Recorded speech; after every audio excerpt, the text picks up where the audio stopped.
Pujilah Tuhan buat hari yang indah ini. Kita bisa bersekutu dengan Tuhan. Kita boleh memuji, menyembah Tuhan. Kita boleh bertemu dengan Tuhan. Dan kita boleh bertemu dengan saudara-saudara seiman. Sebenarnya inilah sukacita kita yang sejati.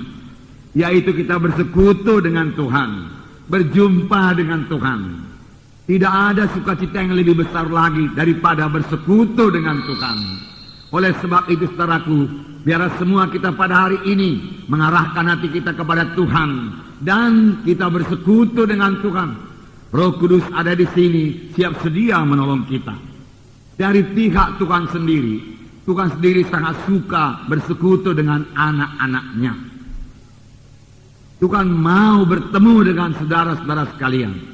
Tuhan mau berhubungan dengan kita semua pada hari ini. Di dalam Mazmur 25 ayat 14 saya membacakan kepada saudara. Mazmur 25 ayat 14. Tuhan bergaul karib dengan orang yang takut akan Dia dan perjanjiannya diberitahukannya kepada mereka.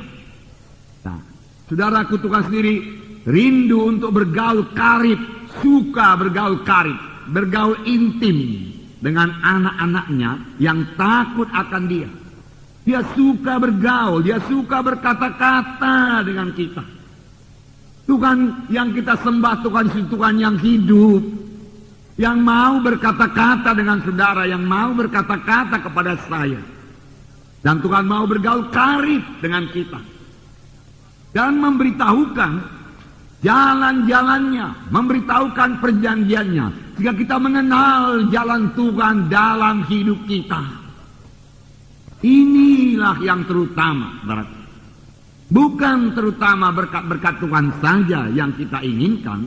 Seharusnya kita menginginkan persekutuan yang baik dengan Tuhan, persekutuan yang intim dengan Tuhan.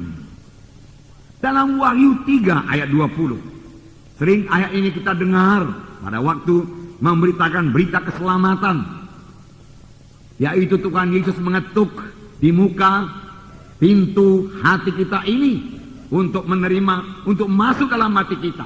Memang inilah keselamatan. Oleh sebab itu selalu diberitakan, saudaraku, dalam berita keselamatan. Di sini dikatakan, Wahyu 3 ayat 20, lihat, aku berdiri di muka pintu dan mengetuk. Jika ada orang yang mendengar suaraku dan membukakan pintu, aku akan masuk mendapatkannya. Aku makan bersama-sama dengan dia, dan ia bersama-sama dengan aku. Bukankah ini satu persekutuan yang erat dengan Tuhan Yesus? Yaitu Yesus mengetuk pintu hati kita. Ini terjadi setelah pada waktu kita datang kepada Tuhan Yesus. Lalu kita membuka pintu hati kita. Dan Yesus masuk ke dalam hati kita. Inilah keselamatan. Inilah hidup kekal. Barang siapa yang memiliki Yesus, ia memiliki hidup yang kekal. Barang siapa tidak memiliki Yesus, tidak memiliki hidup yang kekal. Firman Tuhan berkata. Tetapi tidak sampai di situ saja. Setelah Yesus masuk dalam hati kita, setelah kita lahir baru, yaitu setelah kita menjadi anak-anak Tuhan, Dia tinggal dalam kita. Dia mau makan dengan kita. Dia mau minum dengan kita. Dia mau duduk bersama-sama dengan kita. Dia mau bercakap-cakap dengan kita. Dia mau bersekutu dengan kita. Sebenarnya untuk inilah kita diselamatkan Tuhan. Bukan sesudah selamat, saudaraku, kita menerima sebagai Tuhan dan Juru Selamat. Kemudian saudaraku kita tidak memperdulikan Tuhan lagi. Hidup suka hati kita, renggang dengan Tuhan. Tidak, saudaraku, tidak. Saudara yang kekasih dalam nama Yesus. Jadi persekutuan yang erat dengan Tuhan. Persekutuan yang erat dengan Tuhan. Dalam 1 Yohanes 1 ayat 3 dikatakan. 1 Yohanes 1 ayat 3. Juga dikatakan persekutuan. Apa yang telah kami lihat dan yang telah kami dengar itu, kami beritakan kepada kamu juga. Supaya kamu pun memperoleh persekutuan dengan kami. Dan persekutuan kami adalah persekutuan dengan Bapa dan dengan anaknya Yesus Kristus. Ini Yohanes menuliskan, persekutuan kami adalah persekutuan dengan Allah dan persekutuan dengan anaknya Yesus Kristus. Hubungan kami adalah hubungan dengan Tuhan dan dengan anaknya Yesus Kristus. Karena kami memiliki hubungan dengan Tuhan Yesus, kita juga semua memiliki hubungan satu sama lain. Inilah yang sebenarnya diterangkan oleh ayat ini. Karena semua kita bersekutu dengan Yesus. Atau dengan kata lain yang lebih intim lagi, semua kita telah menjadi satu dengan Yesus. Maka semua kita satu dalam Tuhan. Lalu kita satu sama lain juga boleh bersekutu satu sama lain. Amin, saudaraku. Nah, Tuhan suka sekali persekutuannya demikian. Dari mulanya, ini dimulai dari Taman Eden. Tuhan menjadikan manusia Adam dan Hawa.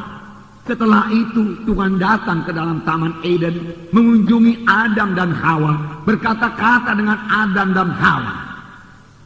Tetapi kemudian persekutuan yang begitu indah dengan Tuhan terputus.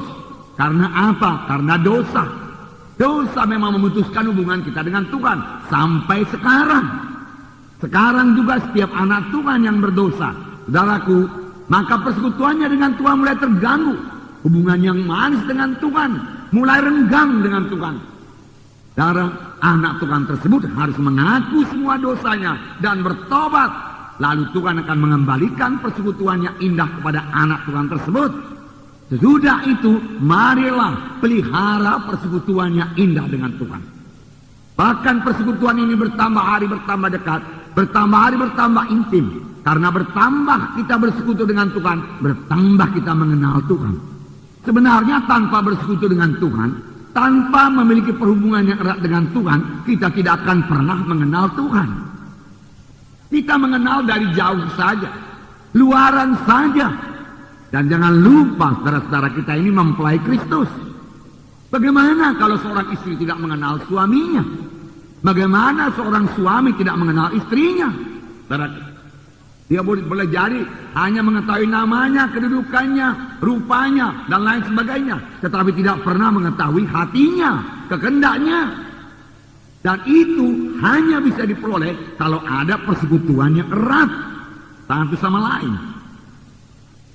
Nah, sesudah hubungan manusia dengan Tuhan terputus, Yesus saudaraku pergi ke kayu salib untuk memulihkan hubungan tersebut di atas. Saudara melihat bagaimana sengsara Tuhan Yesus, supaya manusia ini boleh kembali ke sorga, supaya manusia ini boleh bersekutu dengan Tuhan, supaya manusia ini boleh mengenal Tuhan lagi. Yesus dipaku di kayu salib, darahnya dicurahkan dari kepala yang diberi mahkota duri, darah mengalir dari tangan, darah mengalir dari punggung, darah mengalir, menetes dari kaki, darah mengalir untuk mengembalikan persekutuan kita dengan Tuhan. Supaya kita yang telah mati dalam dosa hidup lagi dan boleh bersekutu dengan Tuhan. Boleh bersekutu dengan Tuhan. Boleh bertemu dengan Tuhan. Inilah hidup yang kekal. Dalam persekutuan dengan Tuhan, disitulah saudara beroleh segala-galanya.